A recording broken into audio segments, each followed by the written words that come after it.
Addiction is a word that instantly conjures up so many images, ideas, and reactions in so many people. And because it's become so politicized, stigmatized, misunderstood, and dealt with poorly these days, it can be difficult to discern the addiction signals from the addiction noise.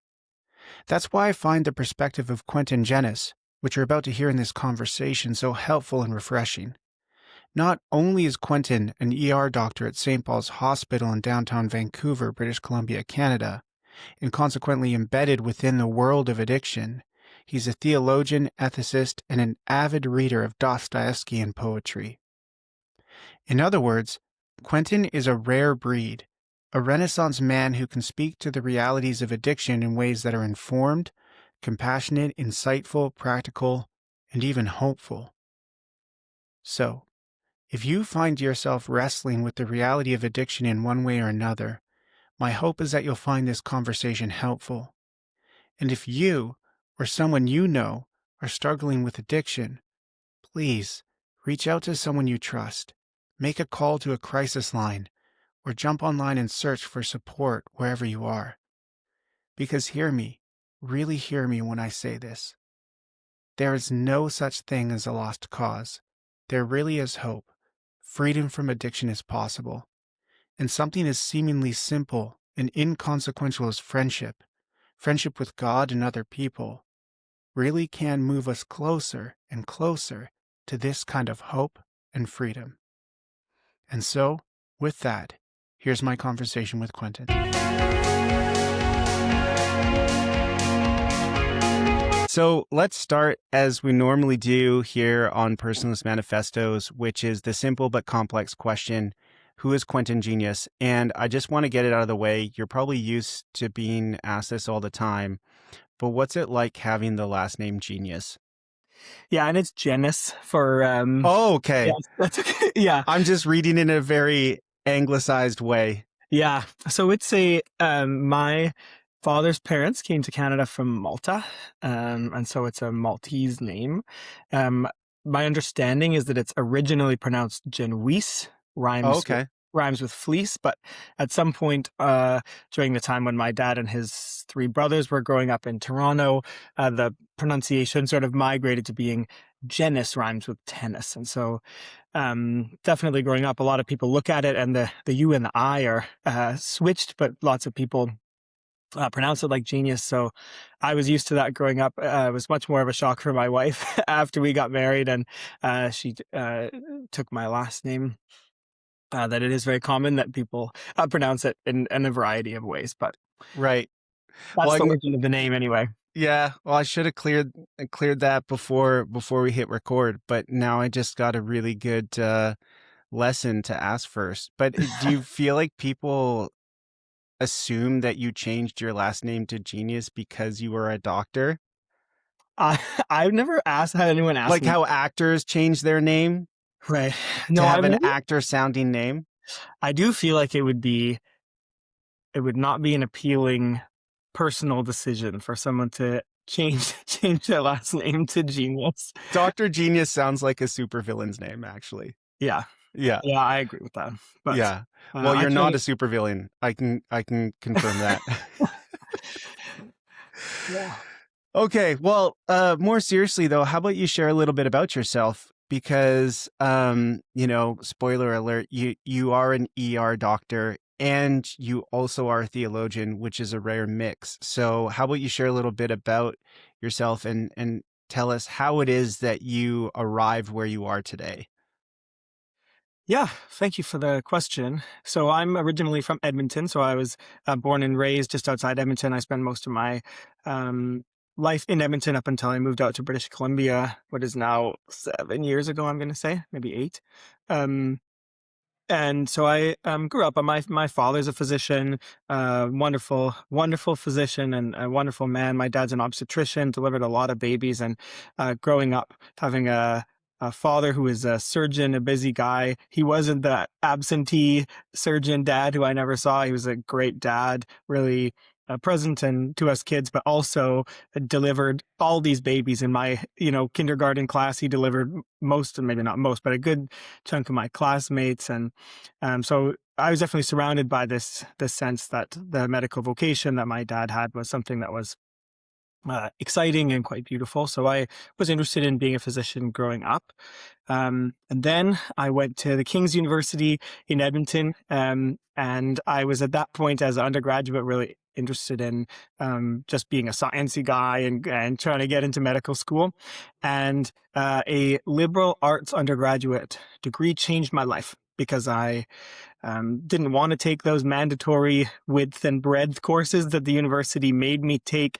And I remember being a first and second year student and just complaining that I had to take a class of theology or history, and not being enthusiastic about them. But something happened to me in those classes that really changed the way I saw the world, gave me new avenues about thinking about myself and thinking about issues. And I really fell in love with, I think, theology most specifically, but even more broadly, just reading about history and some other related lines of inquiry.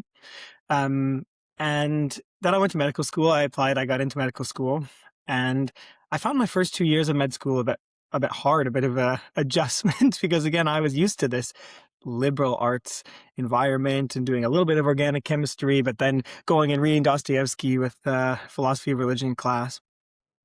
And I used to work as another little strand in my story, but I, for years and years, worked at the farmer's market in Edmonton. And one year when I was in med school, I was at the farmer's market on a Saturday, and I ran into one of my old theology professors, and I was telling him that I missed reading theology, I missed studying theology.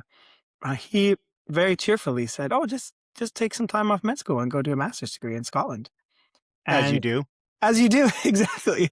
And so that planted this little seed in my mind, and I then hatched this little plan. And I'm really grateful to say that University of Alberta, where I went to medical school, was supportive of that plan once I got my ducks in a row and gave me an academic leave of absence. And so I did a master's degree at St. Andrews in the midst of med school. And then I came back and finished med school and residency and did an extra year of training in emergency medicine. And then have been working since I graduated at St. Paul's Hospital, which is the big tertiary hospital in downtown Vancouver, as I'm sure many of your listeners will know.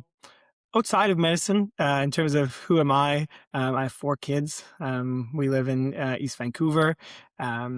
And we used to have a duck named Lemon, but Lemon the duck got eaten by raccoons. So our Oh, family Lemon. is, yeah, Lemon. Our family's in a bit of a season of mourning, but I think my kids have hopefully very good parents, and that I'm very sentimental. I want to weep and write long poems mourning the loss of Lemon. My wife is much more pragmatic, has much more of a sense of humor about these things. So hopefully our kids are getting some good different perspectives on these events of life.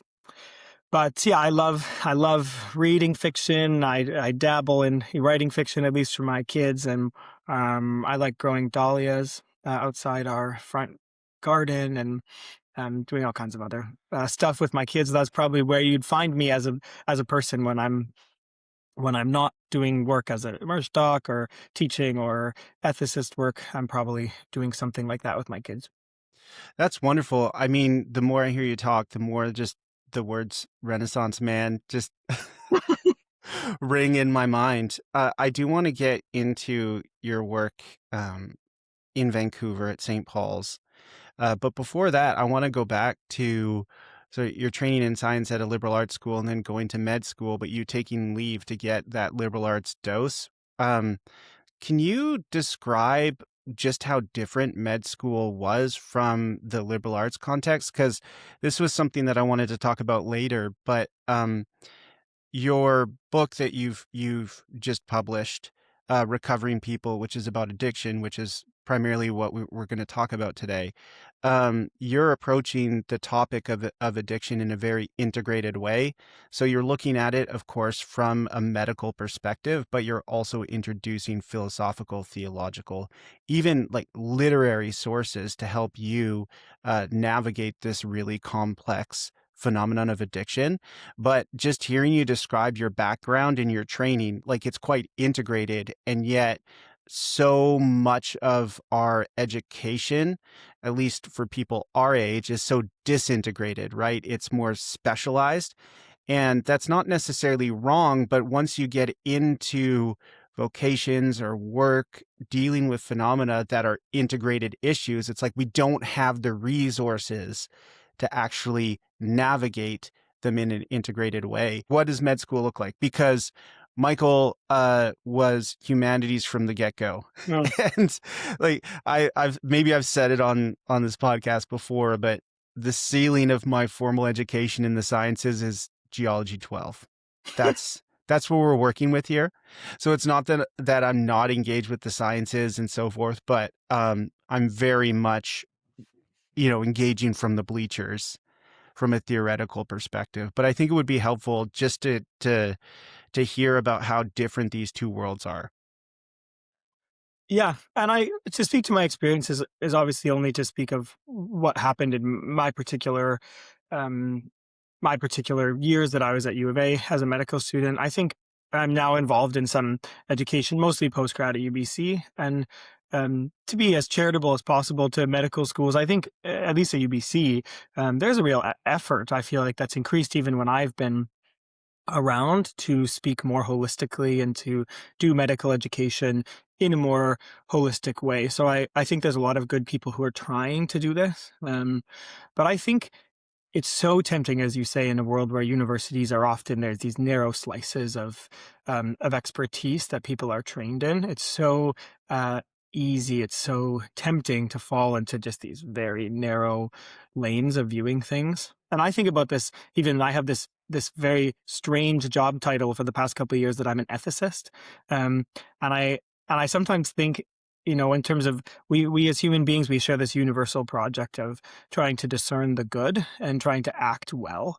And I think some people, when they hear someone speak as an ethicist, they think that there's some way you can attain like a sort of trump card or like an authority in being right about things, because you're given this title. But certainly in, the history of philosophy or theology, one couldn't be an ethicist narrowly. For most of history, that was just being a philosopher or a theologian. There was no degree or no job title that gave you necessary authority. And it was a common project in pursuing and talking about the good. So that's a bit of an aside. But when I went to med school, one of the things I reflected on is that in medical education, most commonly, the common metaphor, the language models that people use when they're talking about the body is that of a machine. And especially in the first couple of years of medical school, there's a strong emphasis, at least there was a strong emphasis that I felt, that, to get up to speed to be able to do clinical medicine in your later years of med school, you really have to just focus your mind to learn all the sort of anatomy and physiology, to build these sort of core knowledge skills. And lots of those things are good. We obviously want physicians who understand how a nephron works or how nerve conduction works. And so, so we should be grateful for the people who do that education. But if that's cast very narrowly as just learning the machinations of a machine, it can have concerning effects on the formation of future physicians, if that's not paired in sort of a liberal arts kind of way, with nuanced reflections that when we're talking about medicine, we're talking about human persons, and when we're talking about bodies, we're not talking about machines or amoral objects. We're talking about the incarnation of persons. And that bodies have an inherent significance because of that. And so I think when I was in med school, I read a little bit of William Osler, who's a very famous physician. He's often called the founder of Canadian clinical medicine or something like that. And he, in his writings and his instructions he gave to med students, he would say to them, when you're a med student, you're really busy, but you should keep by your bed at night a certain big stack of books, some historical books, some fiction books, literature. And he would say, even amidst your studying, you must not neglect this kind of reading. And so that's what I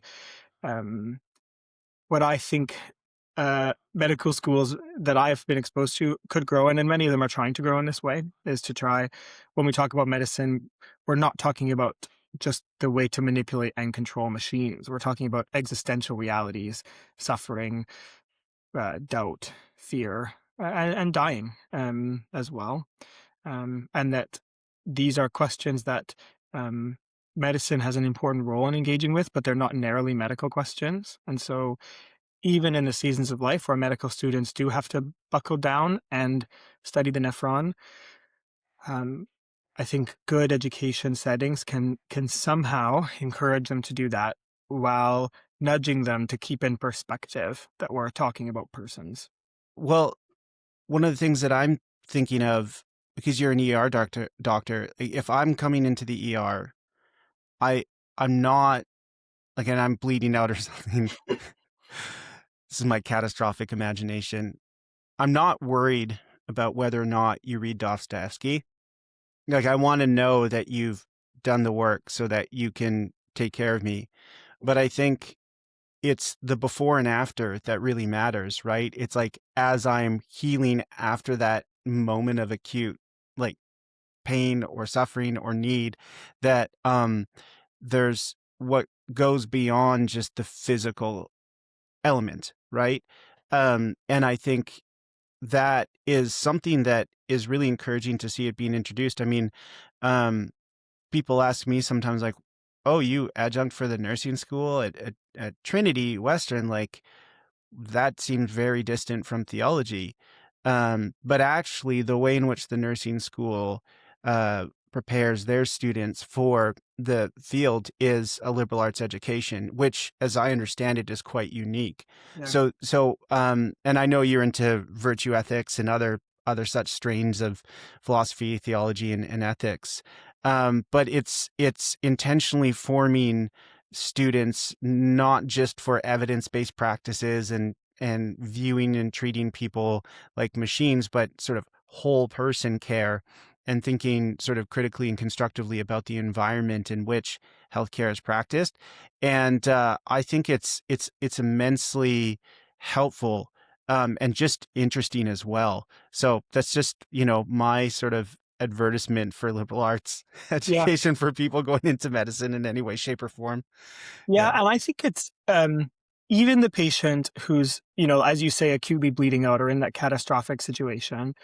Yes, of course. As a baseline, you want your emergency physician to know how to act in certain extremely decisive and sometimes rapid ways. But even in those situations, I've learned how conduct matters so much. One of the things that I've learned in my career is when you see patients in those really tragic or catastrophic situations, someone might think this is already the hardest day of their life. Nothing I do is going to make this better or worse. It just is what it is. One of the opportunities and heavy responsibilities that we have in the emergency department is you can always make it worse.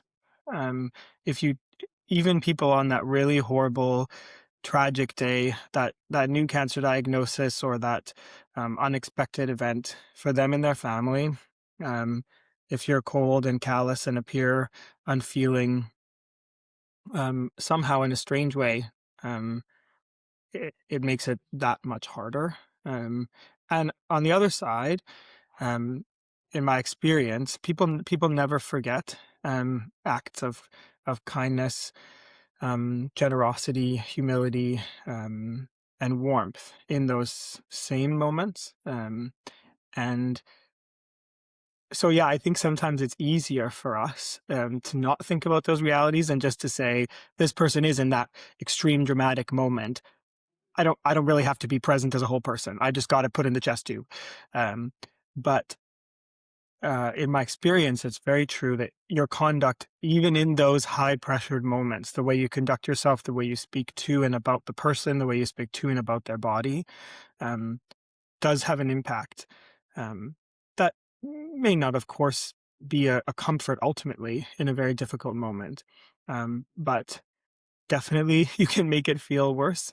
Um, and I think also we have beautiful opportunities to provide um, some kind of warmth, compassion, that people tend to remember and seems to have an impact. And I think, as one final reflection on this, I think reading fiction is such a helpful tool in doing this. And me and my wife often say that reading fiction helps us read reality. Mm. And often in fiction, we're granted the perspective into the lives of characters that, especially this is true in someone like Dostoevsky. Characters do something that on the surface seems bizarre, or the characters around them are confused or perplexed at their action. But you, as the reader, have some perspective into their story, their history, their thought that allows you to view that same act differently. Maybe with a extra weight of grief, or maybe with added tenderness, or recognition that an act that seems strange might actually be an act of courage or love or loyalty. And I think that reading fiction regularly can help us read reality. It can prompt us to humility towards other people, to know how they can have complex stories that we don't understand all of. And so to really hold with an open hand how we encounter them on a given day, especially in tense, high pressure environments like the emergency department. But I think fiction can also, give us a window of curiosity and inquiry, to when we see other people in these moments, to read them charitably, hopefully. Yeah. Yeah. Yeah, I think that's right. I think that explains why TV has become such a popular medium, right? Just being able to follow people and follow their realities, whether they're, true or made up, putting that in scare quotes. It it's helping us imagine ourselves in the position of other people, which cultivates not just imagine, but empathy and compassion. Yeah. And the way I think about what you just said in terms of a doctor's disposition, I the analogy there I think is like teachers. Everybody can remember a bad teacher and everybody can remember a great teacher, right? And Correct. that will shape a lifetime. And so likewise for doctors, not just physically, but also just like in those episodic moments, there can be a turn towards the better, a turn towards the worst.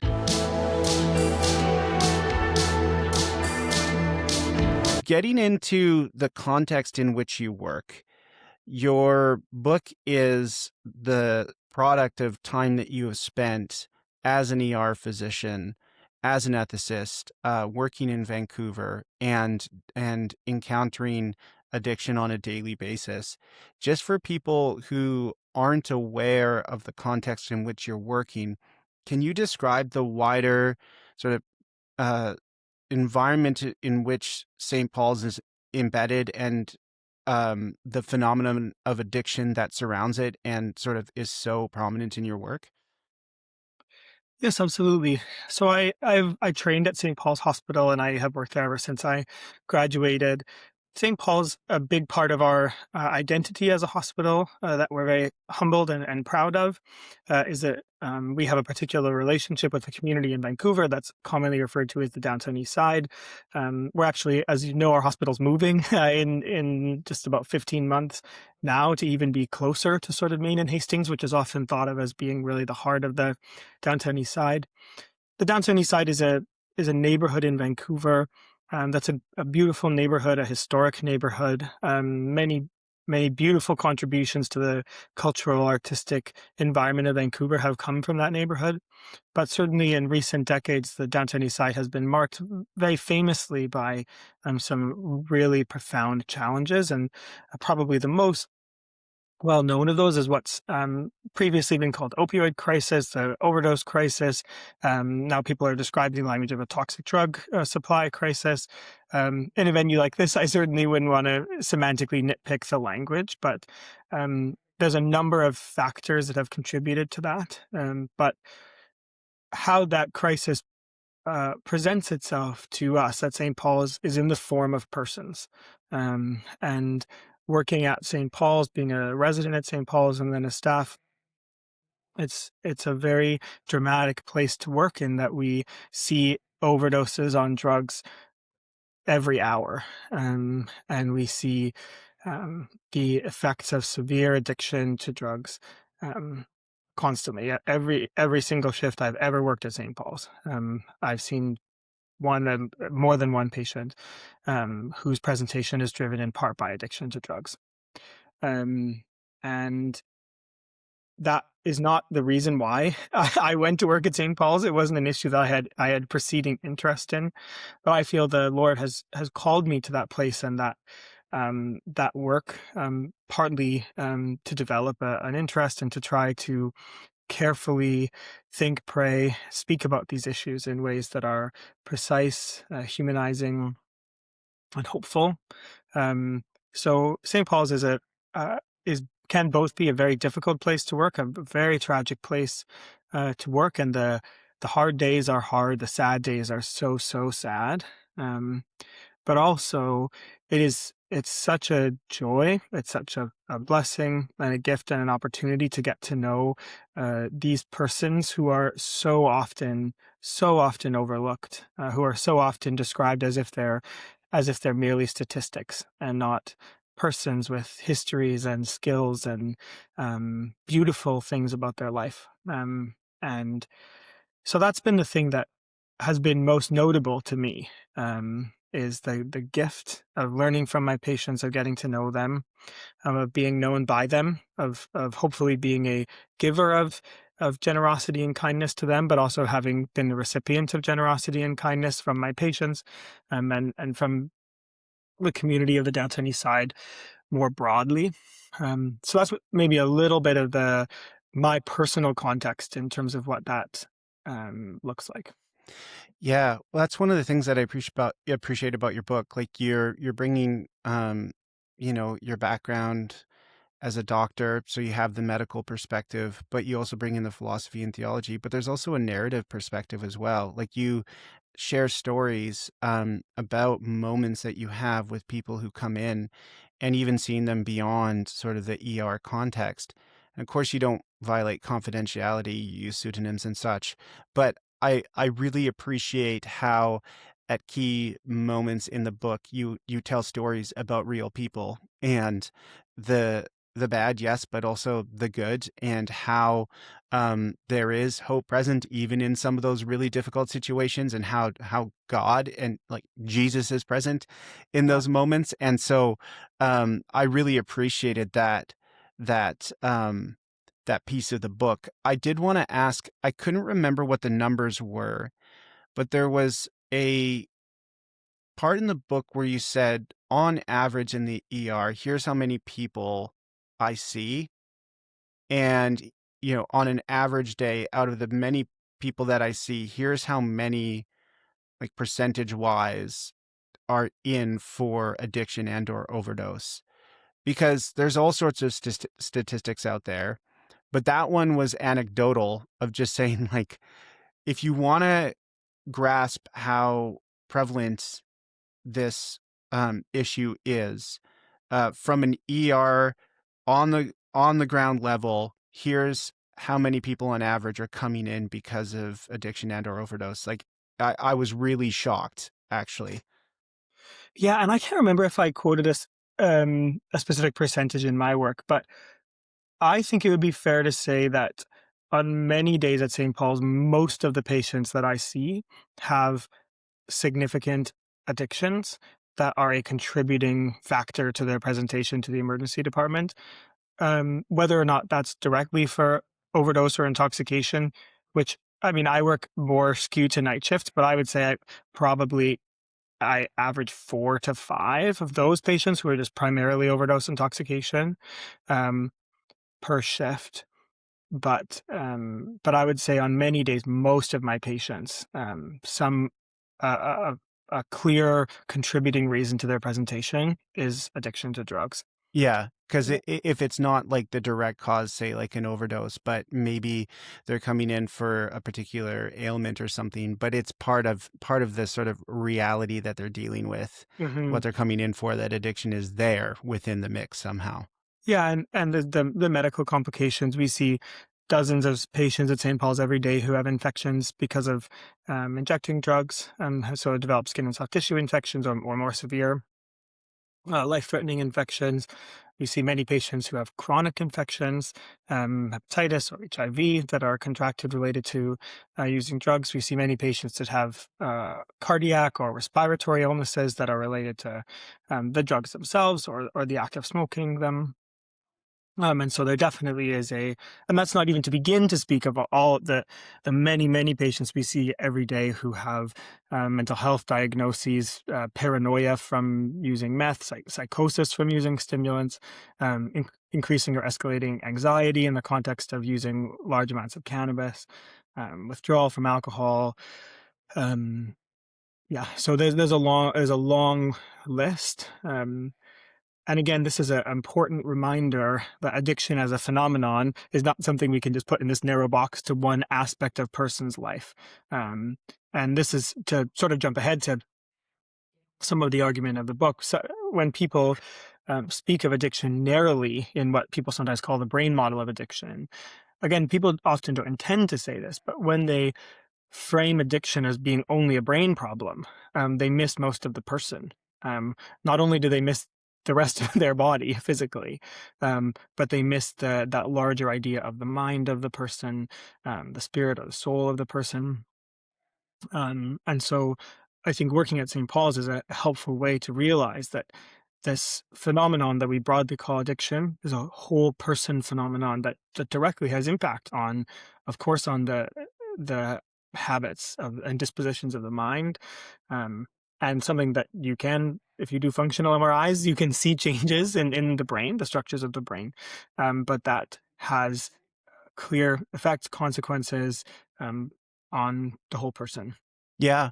Well, it seems to me that it's like the phenomenon of crime. Like you can isolate it to crime, generally speaking, and then you can isolate it further to particular crimes, but that's always within the context of a wider phenomenon, right? It's why, having done prison ministry, Mm, talking to somebody, they said, it used to be that you would ask people, what did you do? And now the question is, what happened? And not just in terms of what happened to put you in here, in the sense of what crime did you commit, but what happened in your life that was a contributing factor to you ending up in a place like this. This is getting into the distinction that you make between different models, right? Choice versus disease. That there are environmental factors that unarguably go into the decisions that people make, right? So how about we go to the sort of distinction you make between the typical models, choice and disease. Do you want to describe those two primary categories that often factor in to addiction, both when it's spoken about from a medical perspective, but also the sort of wider mainstream discourse perspective? mhm. Because that kind of, I think, gets us to not even just definitions and models, but also the politicization that we're dealing with when we're Yeah. dealing with addiction. Yes. One of the big drives that pushed me to start this project um, was working in an environment where we saw patients with severe addictions regularly, and over time developing this sense that everyone recognized this phenomenon that we call addiction, but it was hard to precisely define what we were talking about, and that the available explanatory models on offer, many people on the ground, and if you read the literature around addiction, I think it supports this conclusion. Many people on the ground felt like the available models on offer were missing something, both in terms of their explanatory power, but also in terms of their ability to speak respectfully about persons. And so some of my initial reading in this was just a personal and professional quest to try to find and sustain language that was more satisfying, that matched my moral intuitions about my patients. I think as a baseline, it's good to say that there are many categories of human behavior that are perplexing. And this, we see this in the Bible, right? St. Paul says about himself, I do the things that I don't want to do. And yet the things I really want to do, I can't find myself doing. So we find even in the world of the Bible, someone who's a great hero of the Bible, looking at himself, looking at his will, looking at his behavior, and feeling this sense of perplexity. And I think addiction is one such category of human behavior that can be difficult to explain, both for the persons who are experiencing it themselves, but also for the people around them who are observing them. And all of us are tempted towards simple explanations because simple explanations are nice. They're cognitively satisfying. And so I think when we look at these perplexing categories of behavior, so often we're tempted towards either voluntarist explanations or determinist explanations. So when we see these perplexing categories of behavior, we're either tempted to say, this is just the product of their will. People just do what they want. And in addiction, that's described in language commonly called the choice model. Some people call it the liberal model. There's some slight nuances, and there's some slightly different versions of this model. But in the dialogue around addiction, there are a cohort of people who say, even the special category of addiction is maybe not necessary. Human beings, our behavior is the product of our will. Sometimes we say that we experience unavoidable compulsion or there's other factors, but really our actions are ultimately the product of our will. And therefore, the way to change is to simply will differently. And that is a voluntarist or a choice model of addiction. Without saying anything evaluative at this time, the other pole is a determinist model, which says the will has nothing to do with it. So, my patient who I saw yesterday, who described to me the very specific ways by which he acquires money to meet his dealer, to acquire some drugs, to prepare them together with a common group of people in a ritualized way, to inject them, which is not always an easy thing to do, technically speaking.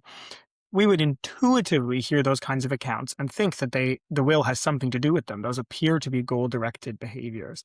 But determinism says that that intuitive sense that the will is involved is misleading, and that at least with respect to these behaviors, that person doesn't have conscious or willful control to any degree. And in addiction, that's commonly called the disease model. And the disease model is certainly the common preferred model in medical and especially in Canada in sort of public policy settings. And you see this in Vancouver. There was a big billboard campaign a couple of years ago where it said, addiction is a disease, not a choice. Stop the stigma.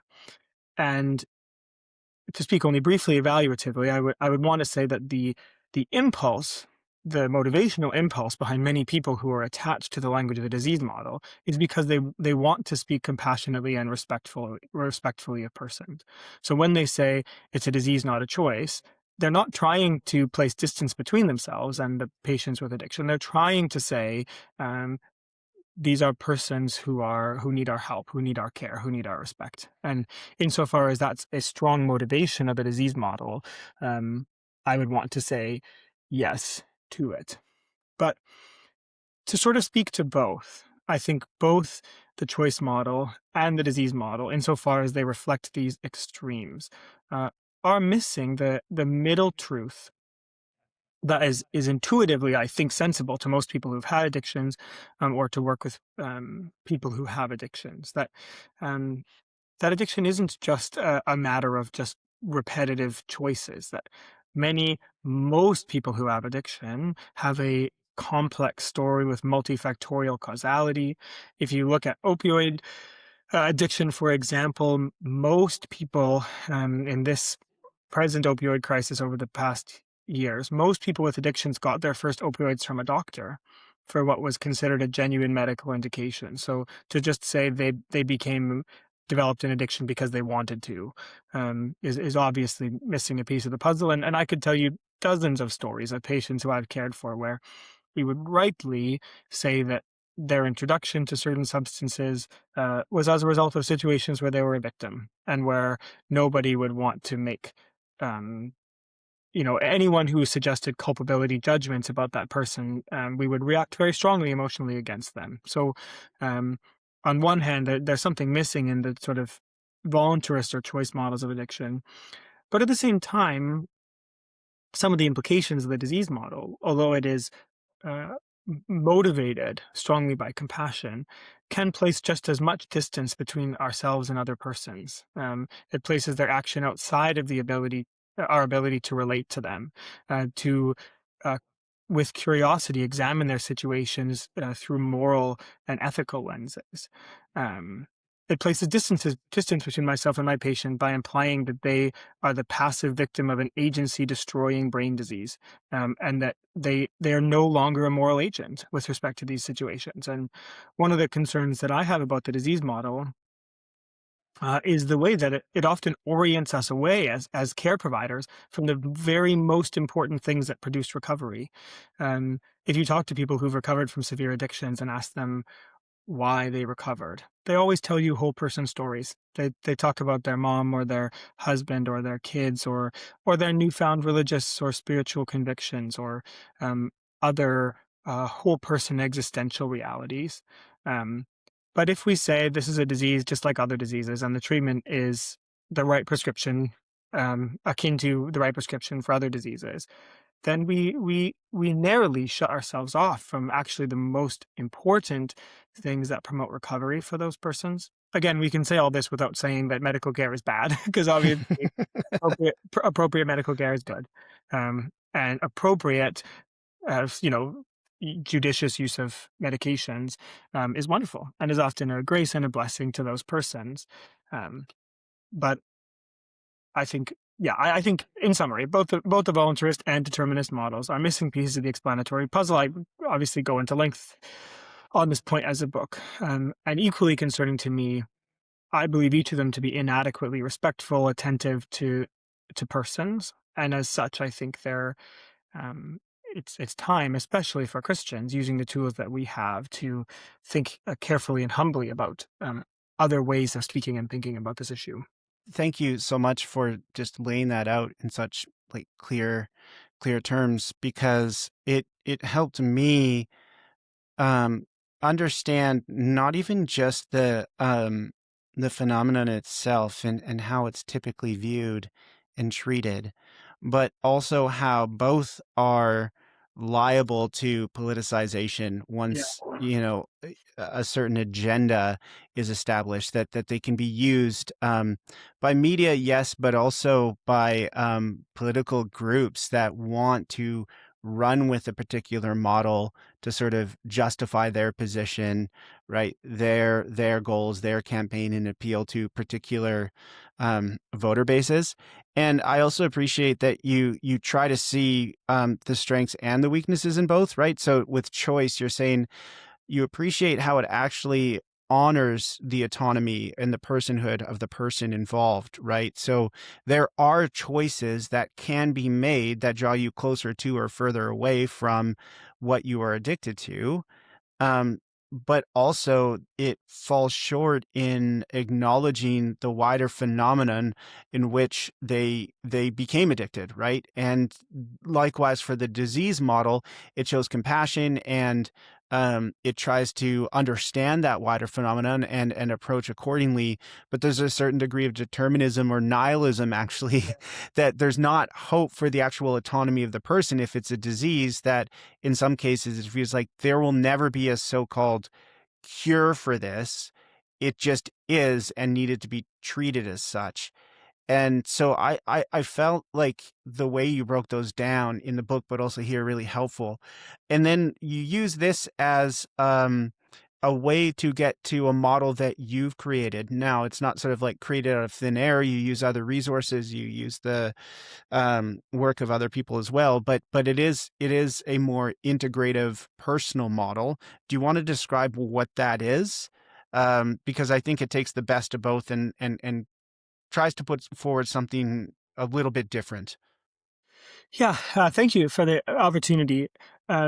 I think one of the things I've learned, I'm not a professional philosopher like you, but I really wanted in thinking about these models to be as charitable as possible to them. And so exactly as you describe, I in considering the choice and the disease model, tried to pull out of them the things that we can learn from them. And then as an exercise, say, can we develop structures? Can we use resources from theology and philosophy to develop a model that helps us preserve all of these good things? So I said in the book that some of the things we can learn from the choice model is that persons with addiction remain moral agents.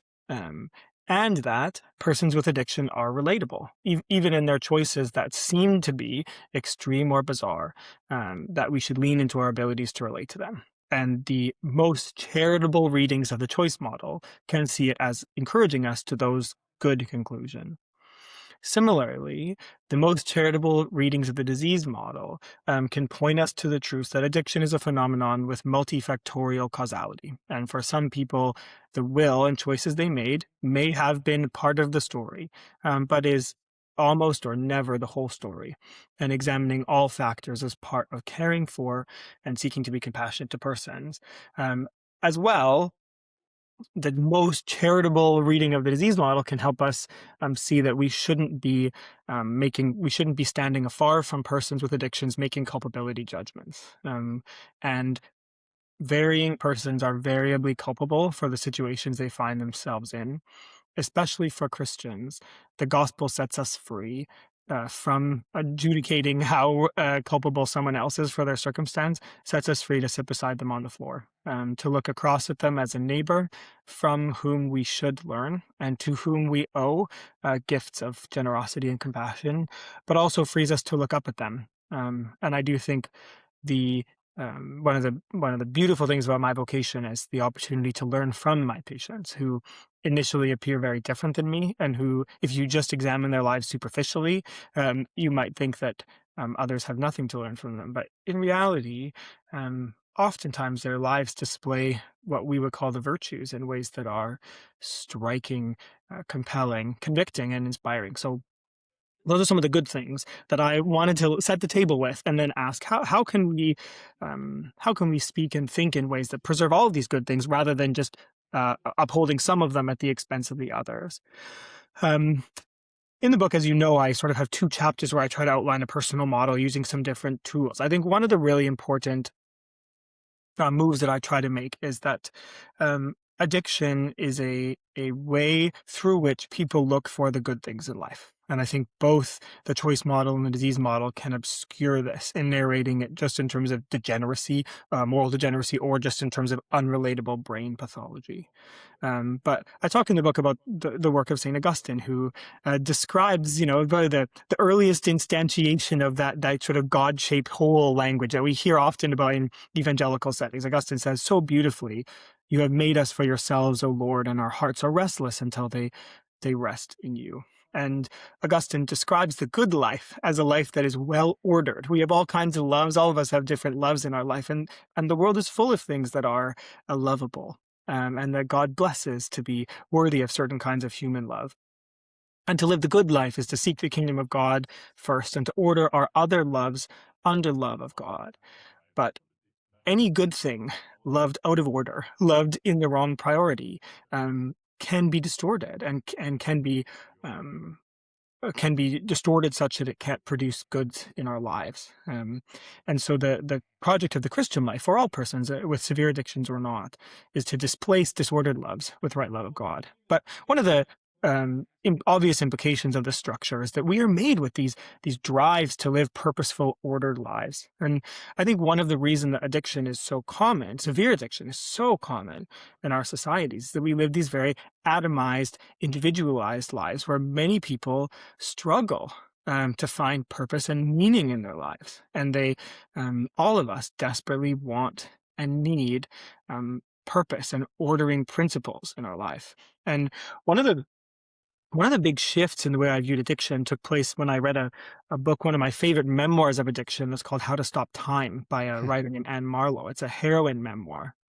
But she describes herself as moving to New York, the city that never sleeps, and having a superficially sort of successful life, but living a life of real existential vertigo, working a job that didn't feel meaningful, purposeful, not existing in thick social structures that allowed her to pursue purpose and belonging.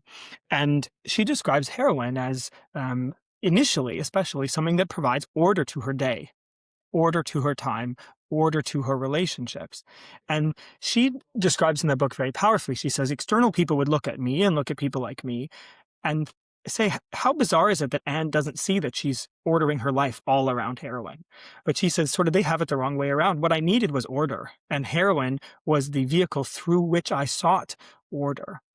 And when she finally, after 10 years, stopped using heroin, she says, really, really chillingly, she says, what bothered me most after I stopped using heroin was my relapse into loneliness. Hmm. And so heroin was a ordering principle through which she sought things that all of us want and need.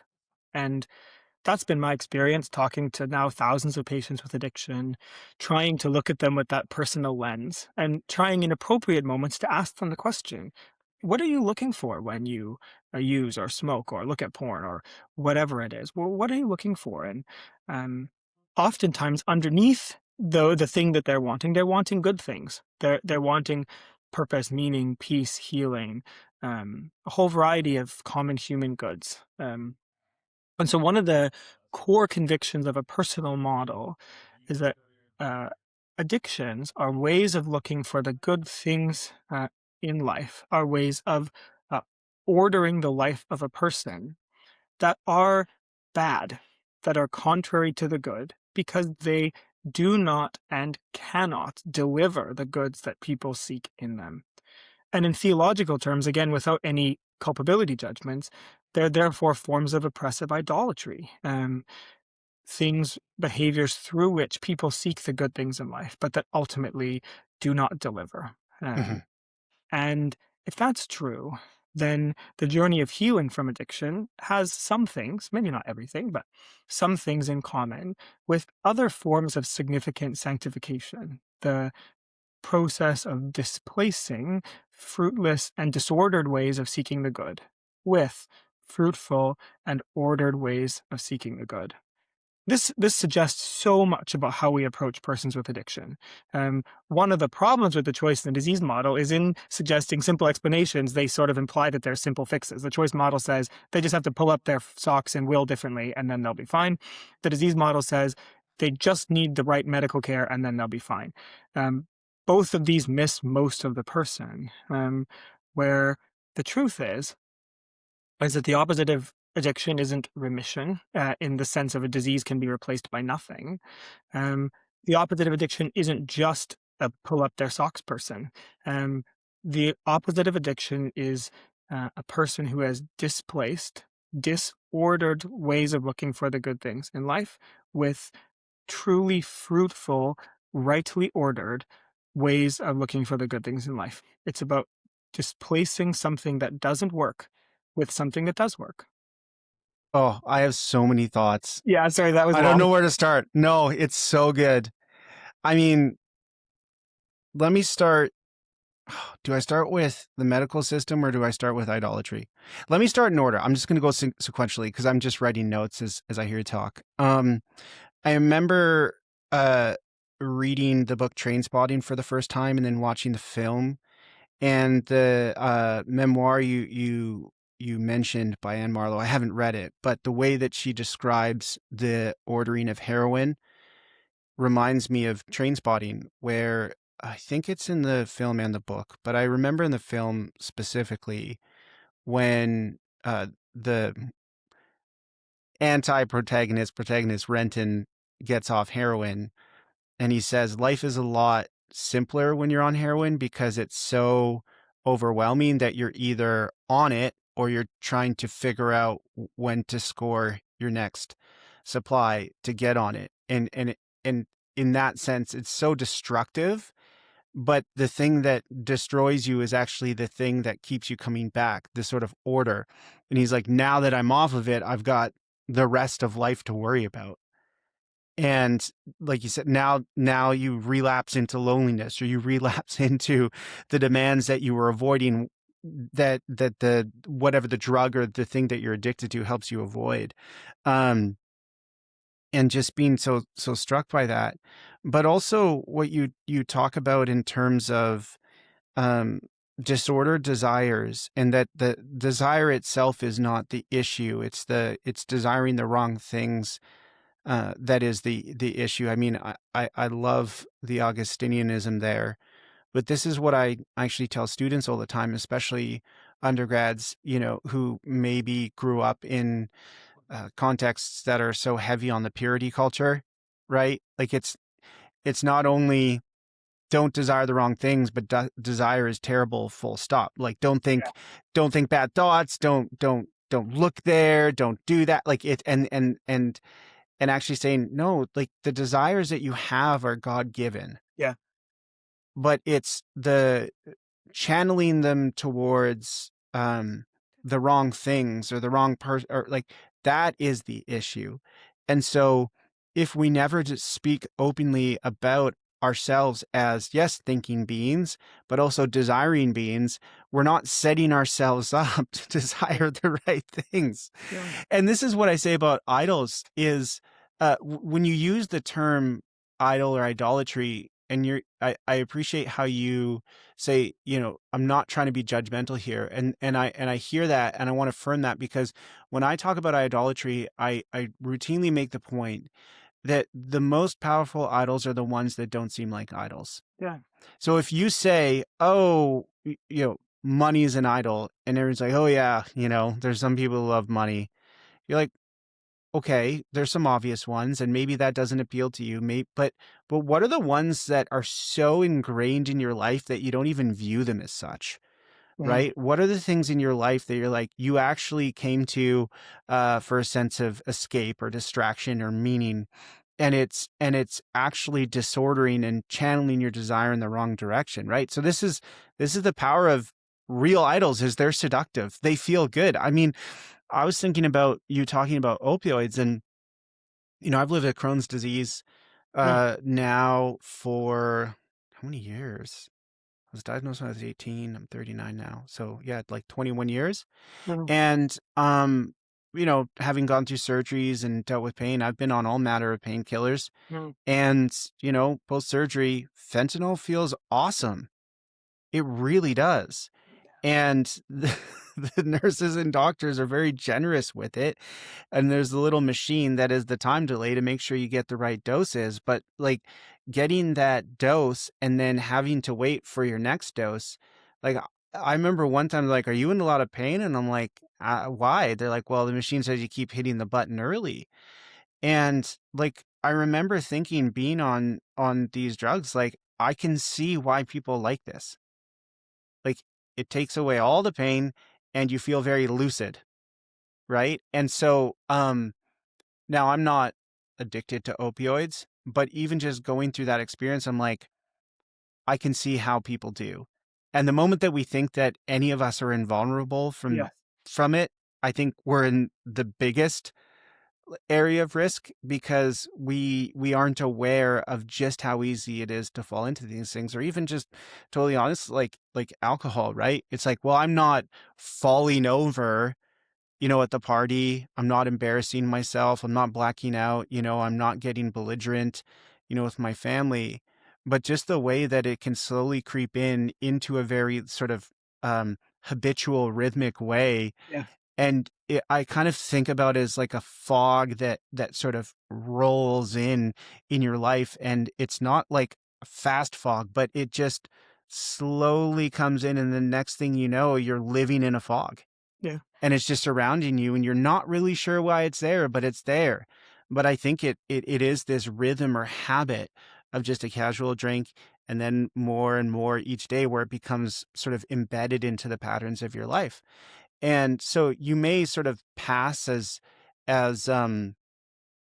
responsible, and not a heavy drinker, or not an alcoholic, but at what point does it go from being a regular rhythm and an occasional thing to something that would be accurately described as addiction that's harming you? And I just share those examples from personal experience to say that, um, you know, those things I look at and I think it's a lot more subtle, I think, Yes. than most people would readily acknowledge or think. Yeah. So yeah, so much to say from my end too. But I really appreciate your perspective on the idolatry question. I think we all want to be or should be very cautious in applying these kinds of terms that are sound potentially judgmental towards persons. I think the only perspective from which we should be using language like that is from sitting beside our patients and friends on the floor and Yeah. not pronouncing things to be idolatrous um, as if we're any different. And I think that connects to one of the other themes of the book is that for churches to be places of welcome and hospitality for persons with addiction, we need to be communities that are grounded in shared confession of our universal need for the love of God. That all of us, all sin is idolatry at some level. And so, Hmm. in describing a particular behavior in the language of idolatry, we're not suggesting that others have additional moral problems that we don't have. Um, and viewed rightly, using this kind of language can be a way of saying, all of us at the deepest level are God's creatures with God given natures and powerful desires that, when rightly ordered, produce a good life and order us towards God. But all of us are guilty consistently through our frailty and our broken nature of, um, of directing those deepest drives that accord to our nature in disordered ways. And I agree with you as well in terms of engaging students, maybe especially from, more conservative evangelical backgrounds, that we want to be really careful. And I think Augustine's such a helpful guide in this to ask, underneath the harmful thing you're wanting, what is the good thing you're wanting? And there's that quote that I use in the book from a work of fiction where a priest says, "The man who rings the bell at the brothel is looking for God," which is uh, provocative depending on your sort of background or how you read that. But I think pastorally, it's so powerful to say, underneath the thing you're wanting that doesn't promote the good for you, it doesn't work, is the good thing you're wanting. And the reason why addictive patterns of behavior are harmful is because they don't work. And even especially with regards to um, addictive behaviors related to like sexual addictive behaviors. Like Christians have to really thread the needle. The problem with pornography is not sex. The problem with pornography is not the beauty of the body, because the body is beautiful and the body was made by God to be beautiful. And sexual intimacy is not gross or bad or embarrassing. It's good. It's the most creative thing that we have. Um, and so the problem with pornography is not that those things are bad. The problem is actually that pornography runs against producing those goods in the lives of real persons in real relationships. Um, One of my favorite quotes about pornography is to say the problem with porn isn't that it shows too much, is that it doesn't show enough. Um, it reduces the beauty of the body to the beauty of an object to be consumed, and so often depicts violence against persons, which obviously should be a justice concern for Christians. And so I'd say in the book, again, maybe provocatively, that it would be more precise to say that Christians are against addiction because we are pro-pleasure than because we are anti-pleasure. And I say maybe not entirely precise because maybe pleasure is not the right thing to be aiming at as the ends in itself. But I still think it's important to say we are in favor of the good things in life. And when persons with addictions use because they're longing for total peace or ecstatic joy, the response is not to say that total peace and ecstatic joy are bad, when in fact, we as Christians believe that you're made for peace and ecstatic joy. Um, that's rightly found in a life ordered under God's care. Yeah. Yeah. I mean, I think about so many scriptures that affirm that, right? It's for freedom that we're set free. I've come so that you have life and life to the full. The issue is that our version of freedom, our version of full life so often is a counterfeit to Yeah. what is on offer.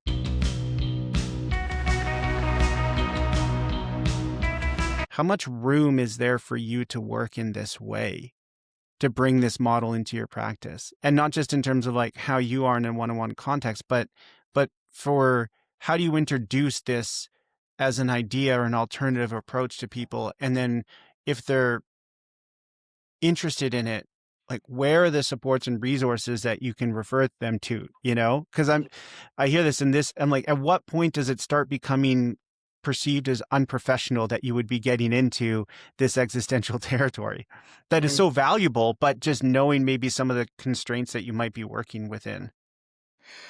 Yeah, it's a great question. It relates to a broader conversation. We talked about how addiction, when it's narrated as a neuromedical problem, it misses most of the person. And yet, we certainly don't want an alternative where none of the medical concerns are addressed. And so, what I think we want is we want medical spaces that provide good care to persons, but also aren't totalizing, that don't present themselves as the solution to the problem. And then we want medical spaces that know how to build thick relationships, co-laboring relationships with communities of recovery. And with spaces that can do what hospitals cannot do, which is provide rich friendship over long periods of time, mentorship, opportunities for daily social belonging, opportunities to really get to know other persons in thick ways. And if the hospital or medical systems say addiction is a whole person problem, we can somehow provide all that care. We're being prideful, but we're also setting everyone up for failure. And so I think, in terms of my role as an emergency physician, I really believe that I have a high responsibility to try to give gifts of hospitality, generosity, and kindness to every patient I encounter. I don't believe that working in a busy emergency department is an excuse to say, well, I can just give them a prescription and I don't have time to do anything else. I think that um, people who have vocations like mine should pick up our responsibility um, to demonstrate kindness, respect, believing that those things can be important footholds in the journey of recovery for persons. But neither should we pretend that anything we can do in a brief emergency department interaction is going to be the whole story. We should hopefully believe it might be a significant part of the story, and I'm grateful from my own life to have stories where my interaction with patients was a significant moment. But it was a significant moment because it was the beginning of something that involved other persons, other communities. And so I think it is time for good medical systems and good medical care to build uh, bridges of trust, co-laboring bridges with other spaces that may include good medical care but are not narrowly medical spaces.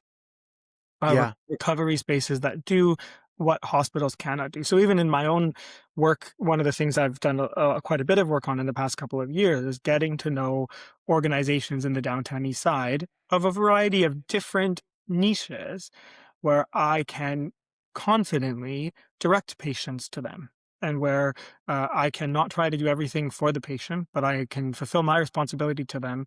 And part of that responsibility is to say, hey, if you go to this address and ask for this person tomorrow and tell them that, Quentin from St. Paul's sent you, you will find a person there who is willing to engage you in talk about a recovery program, or just a chaplain who's willing to walk with you and get to know you, or whatever the appropriate next step is to recommend to those person. So I think most of my colleagues at St. Paul's, in terms of the medical people, are really longing for those kinds of things. I don't think there's a offness to that, because again, we know the inadequacy of trying to heal these problems through the narrow medical skill sets. And I'll say, like, we do regular rounds at our hospital, which is really good. It's what you'd want an emergency department to do, where we review cases of people who have had bad outcomes or who have died in or around their emergency department visits. And one of the things I think all of us agree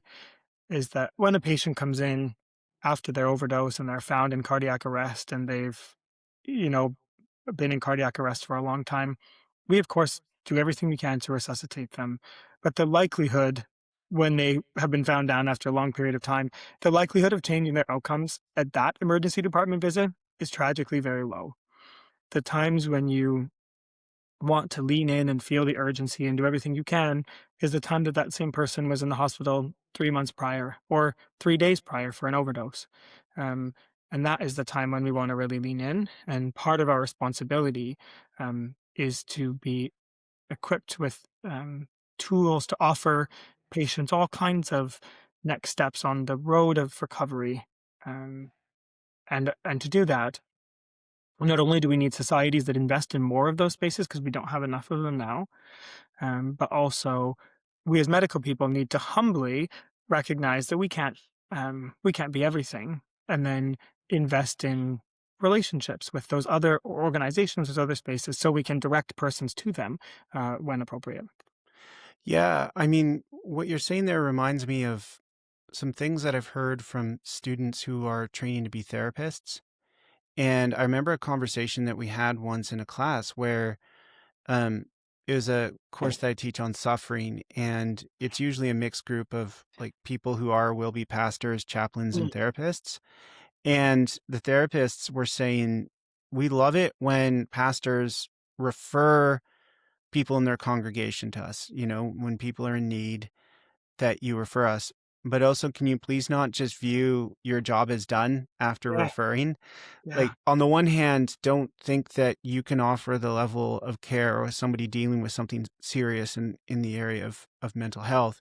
But on the other hand, they still need a community. They still need relationship. They still need friendship to walk alongside them as they're dealing with whatever issues they're dealing with in the area of mental health. And I hear that in what you're saying is that yes, there's the medical, uh, you know, um, options and solutions, and those are very important, and as a physician, like, you can go out of your way to offer more than that, and you can try to offer that sort of person focused care, get on the floor with them, but also knowing your community and knowing spaces that are welcoming, that are going to provide other supports that you just can't, within that particular space. Now, just two more questions. The first is before we get to church. I would be interested to hear your perspective on safe supply and safe injection sites, just because that within our environment is such a divisive topic. But I feel like you've offered such a fair and informed perspective so far. I'd be remiss if I didn't ask you about that before we got to churches. Like, how do these approaches from your perspective factor into what we're talking about in terms of the different options on the table? yeah. That's a big question. One of the lame answers is that in the book I have a chapter that I call Recovery, where um, I try to help Christians gain footholds in how to respond to these Right. historically newer approaches to addiction, and especially addiction in extreme circumstances, like the circumstances that we're seeing in the downtown east side. I think I appreciate your question in that you're naming sort of really specific interventions. I think one of the challenge, and this is always true in politicized and polarized environments, is that sometimes people use the language of harm reduction as an all or nothing, and there's this big basket of a very bunch of very different interventions, and you're either in favor of all of them or you're in favor of none of them. Right.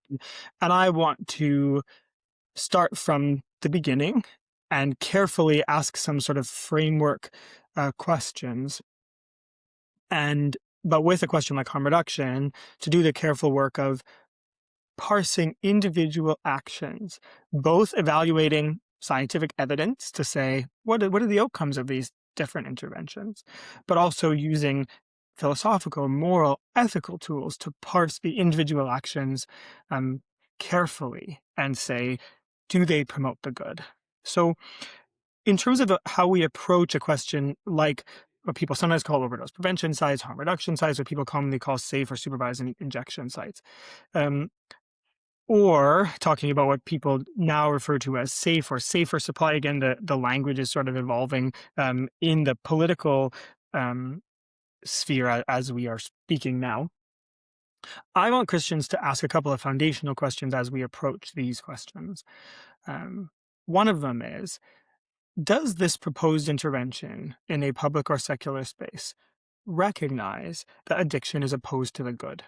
And so I think the a variety of interventions that aim to reduce the harm of addiction and can reduce the harm of addiction, um, it's important to ask the question, do they recognize that we don't, as Christians, and I think I think many people would agree that addiction as a phenomenon is necessarily opposed to the good for persons, and offering them um, decreased risk instead of offering them recovery, offering them leaning deeply into what it takes to offer them and to propose freedom from addiction is unjust to them. Um, it if that's all we're offering to persons, it's not giving them what we're due. And so I think that is one of the broad framing questions to ask. Does the proposed intervention recognize that addiction is opposed to the good? If we recognize that addiction as a phenomenon is not good for persons, then we should be very cautious, not a principled no, but we should be cautious about participating in activities that materially or formally participate or promote addictive behavior. So, one of my suggestions in the book when I talk about sort of supervised consumption sites, for example, is that um, I think these kinds of spaces can be acceptable in cases where the community or the people who run it have tried to promote recovery in that moment, but are unable to do so for a variety of reasons, and where the intent of the program that includes harm reduction interventions is to promote recovery from addiction. And that's not only the stated intent of the program, but also the program is accountable to produce those goods.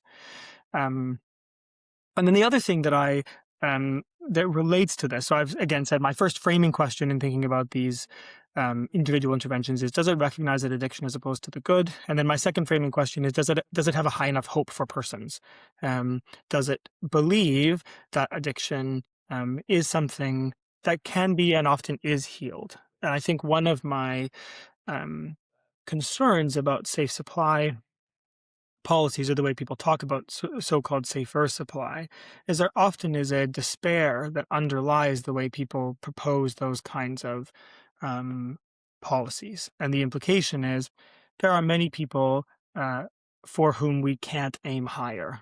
Um, their life is always going to be marked by severe addiction and this very significant suffering that is part of a severe opioid addiction, and that the highest we can aim for them is just a slightly lower risk of an overdose today. Hear me, the reducing the risk of an overdose today is extremely important to me. And many of these affected persons, again, are people who I would call my friends, who I care very deeply about, who I know very well. So we shouldn't brush past programs that potentially, and again, the evidence on safe supply is minimal and is disputed, but um, a program that tries or that has some evidence that may suggest decreased risk of overdose today, we should take that seriously. But at the same time, we should always aim higher than just that. We should never accept something that says it's sufficient to just slightly lower the risk today. We should, as Christians, believe that there is good reason for hope, both anthropological reason for hope based on how we view persons, but also there's good evidence that we should have hope that recovery is possible based on, epidemiological data. And so we should be cautious and even at times critical of policy proposals that are essentially despairing in their approach to addiction, that set the bar of success at reduced risk, rather than setting the bar of success at recovery. Um, and I think sometimes we're often, as a society, debating these interventions, while in the background, the spaces that we really need, uh, tragically, we're not investing in as much as we should. The more Mhm. the more costly spaces of true recovery, the programs that are more expensive, that take a longer period of time. Um, we're not investing as much as we could be in those things. Um, so I think maybe that's not as much of a hot take as some of your listeners would like, but um, No, I, yeah, it doesn't sound like, and I don't, as my one friend said, I don't like hot takes. I like cold takes. yeah, um, but I don't think that's a hot or a cold. I think it's just a nuanced perspective. And from my limited, you know, perspective on this, I mean, I'm not totally unengaged, but what you described there seems to track with a lot of the thinking that I've done on this, the reading that I've done on this, and even the conversations I've had with people such as yourself and people who work in the not-for-profit world who land differently, is that a lot of times it's half measures that are the problem. And so that it's more about, actually, if we really want to see change, here's what it's going to take. And so even people who are more on the harm reduction side would say you have to commit to this model. It can't be a half measure, in terms of, like, you need to actually, when people say that they want to get into recovery, you have to make it easy for them to do that. You actually, like, there need to be actual places that you can refer them to. Wait times can't be too long, because those sorts of challenges and the time that it takes to actually get people into those spaces and getting them those resources, that time is so critical, because it's, as you're waiting, if it doesn't happen, then you're so likely to just fall back into old patterns, right? Yeah, totally. And I certainly don't want to caricaturize any kind of program, but I once was at an event, community engagement event in the downtown east side, where there was a big table that was available for the people walking by, and had a big banner that said "Get help with substance use," and they had a big pile of sterile needles on the table and some disposal stuff for used needles. And a person went up to them who said to them, basically said, I have an opioid addiction. What do you have for me? And the person at the table said, oh, you can take as many needles as you want. And he said, okay, what else do you have for me? And they said, oh, well, we have some tourniquets or some other kind of safer use supplies. And he, without saying anything specific, he kept saying, what else do you have for me? And they ran out after that. Like, what he was asking, this open-ended question, I'm this person who has this condition. What do you have on offer for me? And I found that interaction quite chilling, in that, for me, regardless of where you land on whether or not having that big pile of needles is good or not, I think we all should agree that the more important thing to have for him is really clear, concrete avenues to pursue recovery. And I think there's a Catholic moral theologian named Germain Grisey who talks about needle exchange program, and he says offering people needle exchange instead of whole person costly care to promote recovery is unfair to persons. And the language of justice is quite interesting there, but I think he's onto something. And so I often think back to that thing I witnessed at this table and think people are going to land differently on the perspective of whether or not having the needles in that pile there is right or not. There's certainly some evidence that it reduces some very significant harms. I think that should weigh in our consideration. But we should all agree that we should aim higher. If Yeah. that's a component of caring for the person, we should have a long list of ands to the person who says, "What else do you have for me?" Yeah. Yeah, I mean, this is a whole other conversation, but Yeah. I'm gonna be left thinking about this theme of despair. And I need to think about how much of public policy, not just like medical policy, but like social and political Yes. policy, is based on Yes. like despairing, not being able to imagine things being otherwise. And my understanding was that the famous book Candide by Voltaire, dealing with optimism, right, and skepticism and pessimism and so on, is often used in economics classes Hmm. to talk about sort of the relative value or folly of basing your economic theory Right. on optimism or hope, Yeah. but just extending that to any sort of social issue that we're dealing with. It just makes me wonder how much of it comes from now a feeling of despair, dread, Yeah.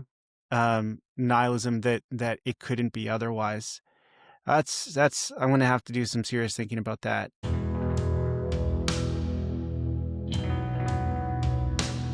So just to end with the church, I mean, we've gestured in a number of ways to how the church might become engaged and be helpful. So maybe you could talk me through some examples. One maybe of a church that you know that has done this well, or even just theoretically, what does it look like for a church to approach this multi-layered phenomenon well? And what does it look like for churches to approach this in a less than ideal way or a poor way? Because I'm sure you have, I mean, you share some stories in the book about this. But do you want to share one example on each side just to sort of end if there's people who are in churches thinking, okay, so we've covered a lot of territory. What can we do? How can we help? What would you say? Yeah, thank you for that question. And as a preliminary response to what you said at first, I think one of the things that church can do is to be a place of hope. Huh. I do think that underlying so much of the policy debates around this issue, and a lot of the people on the ground really struggle with feelings of despair. And Thomas Aquinas, as you probably know, famously said that despair is the worst of sins. And he wasn't making any culpability judgments, but what he meant is it's the most dangerous. It can orient us the most away from what God has and what God is doing. Um, and I do think it's understandable to at times feel despairing when you see just such a tsunami of suffering and tragedy. Um, but the church should be a community that has hope and whose hope is justified and displayed by our witness as being a place where dramatic forms of sanctification are possible and even are common.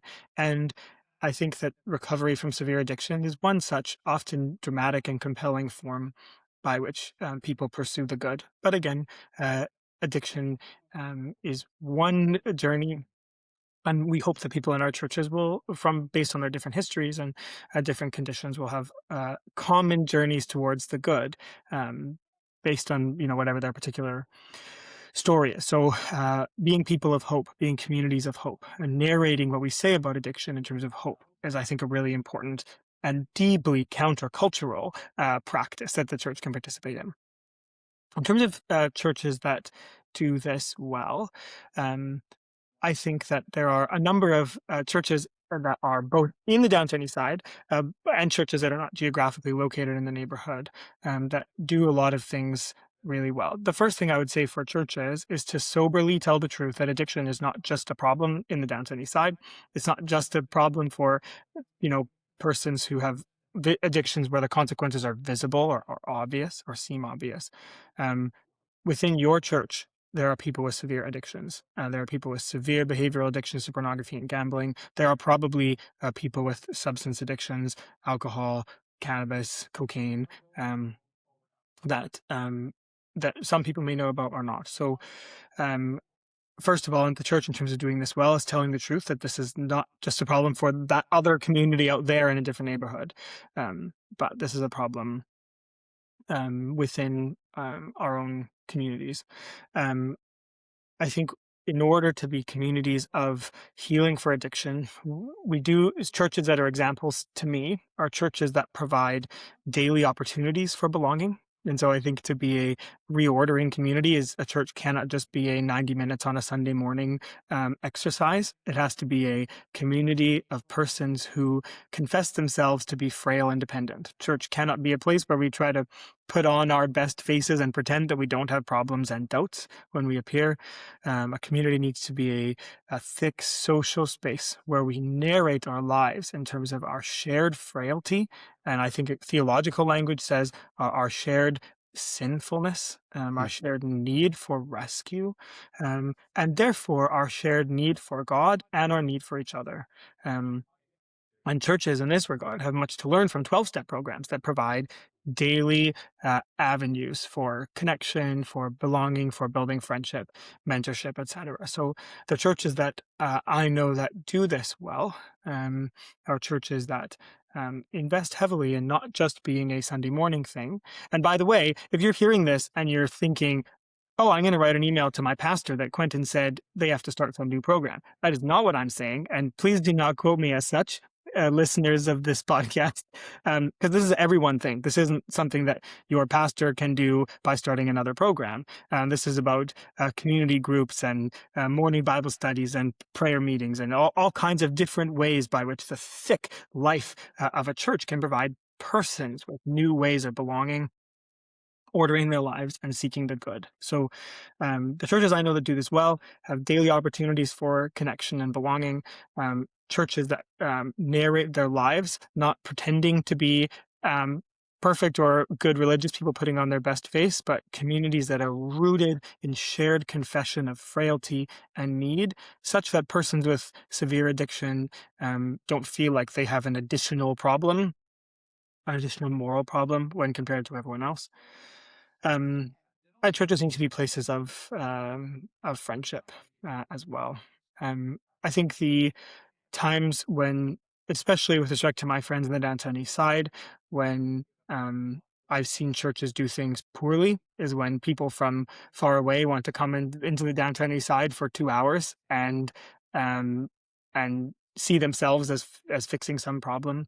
I think churches from far away coming to the downtown east side is not in itself a bad thing. But I think it's really important to recognize that the persons there are communities of persons. Um, and the way to remote healing is through all of this whole person stuff that we've discussed. So, for churches who want to serve and bless the downtown east side, my encouragement is to start by finding people, organizations like UGM or Jacob's Well, or good Christian organizations that are there doing the work, and find ways to partner with them, which might include sending your young adults group down to the downtown east side to partner with people who are already doing the work. Um, but I think sometimes churches say, this community has a problem that we don't have, so we're going to sort of descend from our superior position to try to help them out. And I Yeah. think that is mistaken. It's mistaken in terms of all of our equal need for saving, but also it blinds us to the ways that those other communities often have things to teach us, many things to teach us. Yeah.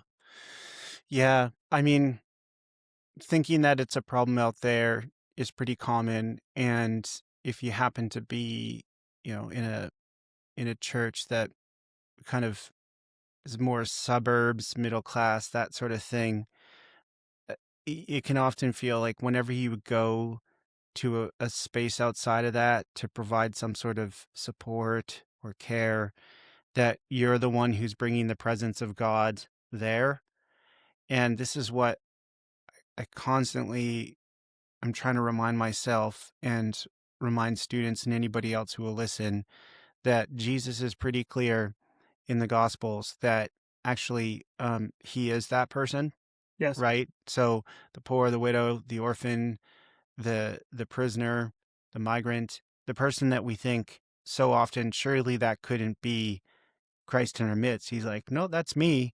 Yes. And are you spending time with me? And that doesn't mean that we don't also bear Christ's presence. Like, right, we all are image bearers and directly or indirectly, bring that to the world, but that doesn't mean that we have the copyright on it. The other piece that you talk about is it's it's so often this feeling like we need to programatize and pathologize just very basic human needs, Yes. like friendship. Yes.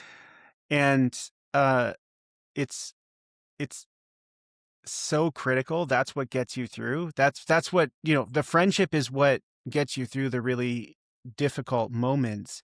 But it also is having a real friend, that those are the people that you can go to um when you're ready to say I have a problem, Yes.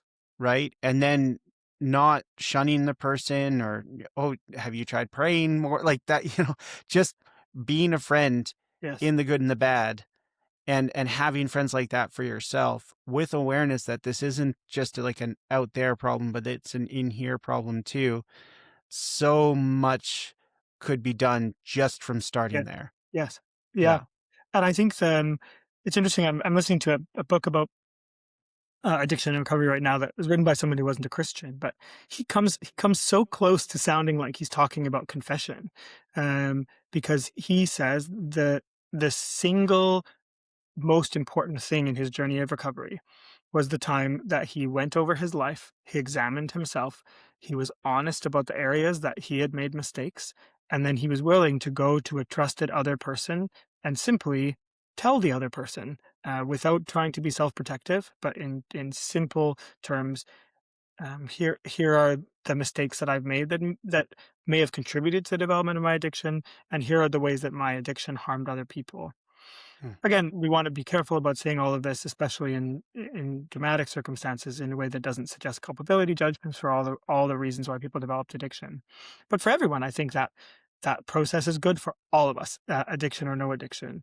Yeah. But what people need then is to have that friend that they can go to who can listen to those inventories or confessions or whatever language you prefer in the right kind of way. And I think that churches need to develop the humble stance amongst ourselves to not only have the ability to look at ourselves soberly and to share our frailties, our doubts, our mistakes with others, but then also to be that non-judgmental place that can hear those confessions with faithful presence and then direct the other person to God and to tell them the truth that those things do not place them outside of God's love, outside of God's forgiveness, outside of God's affection.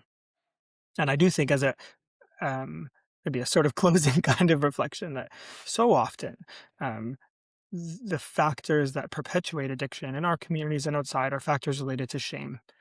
A deep sense. Maybe that Marlowe quote is very apropos again, that once you stop using, you have to face that underlying loneliness or that feeling that you're not loved or that you're not lovable or that you've done something that places you outside the realm of forgiveness or belonging.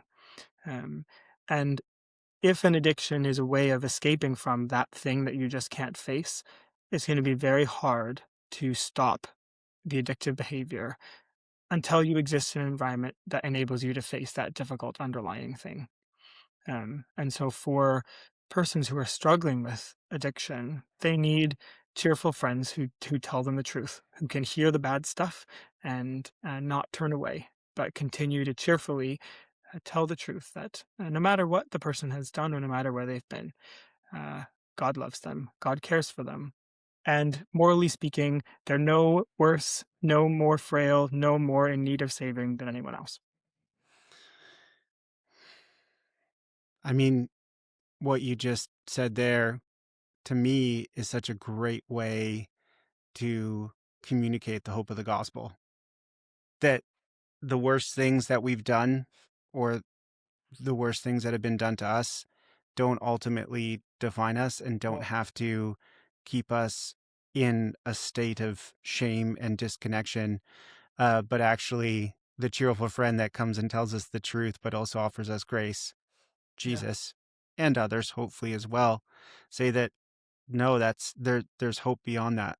Um, so thank you for your time. Thank you for the work you're doing. I really appreciate it. And yeah, I mean, I can't, to people listening, I can't recommend Quentin's book enough. It's really informative and it brings the type of perspective that you've heard here, and definitely pick up a copy. So thanks for your time, Quentin.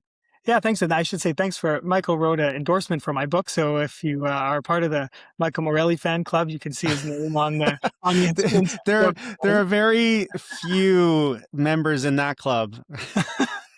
And Well, most of them are hopefully my family. Yeah. The listenership of this podcast is probably that's where the fan club gathers. So. Mom, dad, wife, kids. Yeah.